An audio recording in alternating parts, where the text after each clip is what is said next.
I am Dr. Girish Gupta, orthopedic hand surgeon at Eternal Hospital, EHCC, Jaipur. So we'll talk about glomus tumor. Glomus tumor क्या है? एक बहुत छोटा सा tumour है जो बहुत परेशान करता है और मोस्टली अनडायग्नोज रहता है कई सालों तक। लोग उसको डायग्नोज नहीं कर पाते। तो पेशेंट कैसे प्रेजेंट करता है? पेशेंट प्रेजेंट करता है, उसके नाखून होते हैं, उंगली, खासकर पैरों में बहुत कम होता है, लेकिन हाथ की उंगलियों के नाखूनों के यहाँ पे कोई एक एरिया, एक सिंगल पॉइंट ऐसा होता है जो वेरी वेरी सेंसिटिव। वहाँ पे इतना सेंसेशन होता है कि अगर एक बाल भी टच हो जाए तो पेशेंट उछल पड़ता है दर्द के मारे। और पेशेंट को पेन धीरे धीरे, जब ये ट्यूमर बढ़ता है, थोड़ा थोड़ा ग्रो करता है, तो ये रेडिएट भी करने लग जाता है। तो पेन जो है ऊपर रेडिएट करने लग जाता है। ये ट्यूमर कहाँ होता है? ग्लोमस बॉडी होती है, जो हमारे basically it acts like a thermostat. जैसे हमारे थर्मोस्टैट होता है टेम्परेचर रेगुलेटिंग बॉडी, ऐसे ही एक बॉडी होती है हमारे इसमें जो टेम्परेचर को रेगुलेट करती है। यहाँ पे फिंगर टिप से वो टेम्परेचर सेंसेशन ब्रेन को भेजती है। तो उस ग्लोमस बॉडी में एक जो चेंजेस आ जाते हैं, म्यूटेशन हो जाता है, वो एक उसमें एक ट्यूमर डेवलप हो जाता है। ये ट्यूमर जनरली नेल प्लेट जो बोलते हैं, नाखून जिसको बोलते हैं, नेल प्लेट होता है। तो नेल प्लेट के नीचे जो नेल बेड होता है, एक बेड होता है, उस बेड के अंदर ये ट्यूमर डेवलप होता है। और कई महीनों, कई सालों तक जनरली पेशेंट्स हमारे पास 2, 3, 4 साल के बाद आते हैं और अनडायग्नोज रहता है। Then MRI is a very good modality. Contrast MRI हम लोग यूज करते हैं। अगर कॉन्ट्रास्ट एमआरआई या फिर अल्ट्रासाउंड, आजकल हम musculoskeletal ultrasound also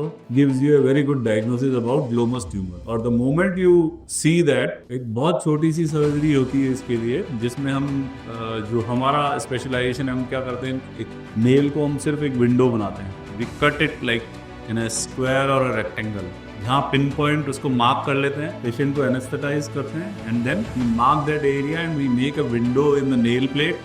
just remove it, the lid, and then remove the tumour and then just close the lid. ना कोई इंसीजन होता है, ना कोई टाँके आते हैं, ना कुछ होता है। और पेशेंट जो है लगभग 5 to 7 डेज में अपना रूटीन वर्क में आ जाता है। तो ग्लोमस ट्यूमर अगर कहीं डायग्नोज होता है तो डेफिनेटली सर्जरी पे जाना चाहिए, नहीं तो वो धीरे धीरे धीरे धीरे बोन में एक स्केलोपिंग इफेक्ट डाल देता है, बोन को खाने लग जाता है। तो कुछ लेटर स्टेजेस में एक्सरे में भी वो चेंजेस दिखने लग जाते हैं। तो it's a very very clinical thing. Clinical diagnosis is very important. हम लोग जनरली क्लिनिकल उस पर डायग्नोज कर लेते हैं। Only thing is for documentation we get a MRI और ultrasound, but mostly the patient can be diagnose only by clinical judgement. So glomus tumour की awareness होनी चाहिए। अगर किसी को इस तरह के कुछ सिम्टम्स हैं, पिन पॉइंट पेन है, नेल बेड में है, तो definitely you have to think about glomus tumour. Thank you so much.